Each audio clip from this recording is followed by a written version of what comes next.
Okay, so Abraham Lincoln and Black History Month. What's the connection there? I know, it might sound a little random at first, but trust me, the link is deep. It's historical, and it tells this incredible story about memory, about myth, and really about how we as a country think about our heroes. So yeah, what is that surprising link? I mean, how does a president born way over 200 years ago become this foundational figure for a 20th century movement that celebrates Black history? To really get it, we've got to trace the story of his legacy. It's quite a journey. So, here's how we're going to break it down. We'll start with that direct, unlikely connection. Then we'll dig into the man versus the myth, because they're not always the same thing. We'll see how he went from being the savior of the Union to the great emancipator, and finally, what this whole shifting legacy tells us about, well, about us. All right, first things first, let's get right to that direct connection. And honestly, it's way more straightforward than you probably think. It all kicks off with one brilliant historian and a very, very specific week in February. And here it is. This is how all the pieces fit together. You've got two huge birthdays that Black communities were already celebrating for decades, right? Lincoln's on the 12th, and the day Frederick Douglass chose for his birthday, the 14th. So what does the historian Carter G. Woodson do in 1926? He brilliantly, strategically establishes Negro History Week right in the middle of it all. He was basically tapping into a tradition that was already there, and that week, as we know, eventually blossomed into the Black History Month we have today. But here's the thing. This legendary, almost mythic Lincoln we all know, that's a world away from the man people knew back in his own time. Seriously, he wasn't some universal hero, not even close. He was actually one of the most polarizing figures in the country's history. Yeah, this quote just nails it. Think about it. His election literally tore the country in two. People didn't just disagree with him, he was mocked, he was hated, millions saw him as a total tyrant.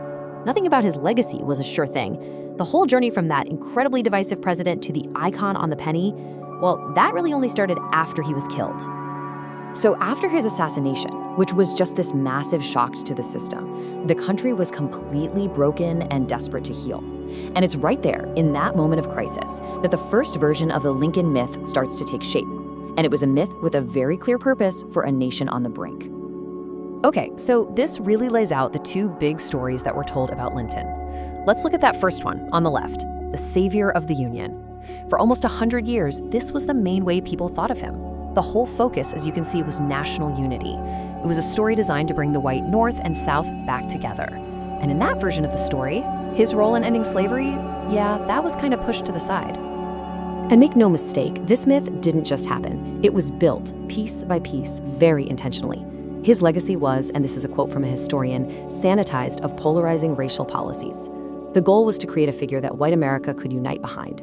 I mean, just look at the Lincoln Memorial when it was dedicated in 1922. The inscription says it all. He's honored not as the man who freed the slaves, but as the man for whom he saved the Union.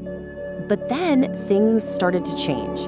In the middle of the 20th century, a powerful new movement comes along, and they look at that very same monument, at that very same man, and they see something totally different. They didn't just see a new version of his legacy, they reclaimed it and gave it this powerful, revolutionary new meaning. And this is the absolute key. The civil rights movement, they were brilliant.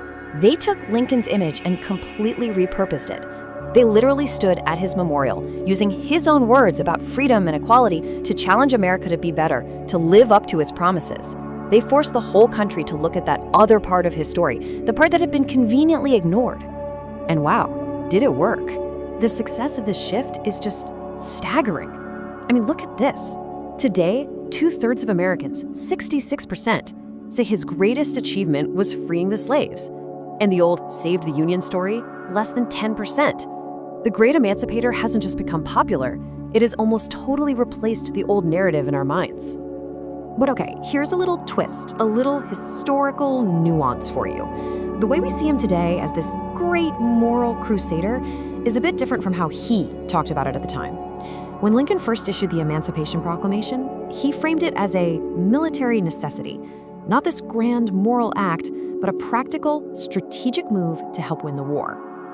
And, you know, this wasn't a one-and-done thing. This idea of reinterpreting Lincoln, it keeps happening. His legacy has turned out to be incredibly flexible. something Americans have reached for as a powerful symbol in all sorts of national crises.